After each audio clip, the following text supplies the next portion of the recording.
আসসালামু আলাইকুম। ঈদ মোবারক, ঈদ মোবারক, ঈদ মোবারক। দর্শক দেখতে লাগুন যে ঈদগাহার ময়দানে হাজার হাজার মুসল্লি কেরাম কত সুন্দর গড়িয়ে নে একে অন্যের লগে বুক মিলাই ঈদ মোবারক গড়িয়ে নে তারা একে অন্যের লগে আনন্দ উপভোগ করে। এই জায়গাগান হইল যাঁরার বাঁশবাড়িয়া মানে উত্তর বাঁশবাড়িয়া খোট্টা বাজার ঈদগাহার ময়দান। দর্শক প্রতি বছর আর এই ঈদগাহের মধ্যে বিভিন্ন স্থানত মানুষ আইয়ে পুরো বাঁশবাড়িয়া জুড়ে মুসল্লি কেরাম এই জায়গাগানের মধ্যে একত্রিত হয়ে এনে তারা কত সুন্দর ঈদ উদযাপন করে। দর্শক এক মাস সিয়াম সাধনা ফার গরিবের পরে আরা এক মাস পরে ফ্রি পাই এই দিন নেন। এই দিন নেনের মধ্যে মানুষ না কতই না আনন্দ আত্মহারা তা ওনারা দেখি বুঝতে পারছেন।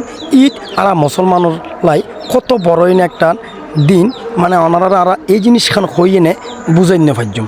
কত বাইক কলে কে অন্যের লগে কত সুন্দর আনন্দ উপভোগ করেন আর ঈদগাহের মধ্যে কত সুন্দর আয়োজন হয় আর এই ঈদগাহের মধ্যে প্রতিটা বছর। তো দর্শক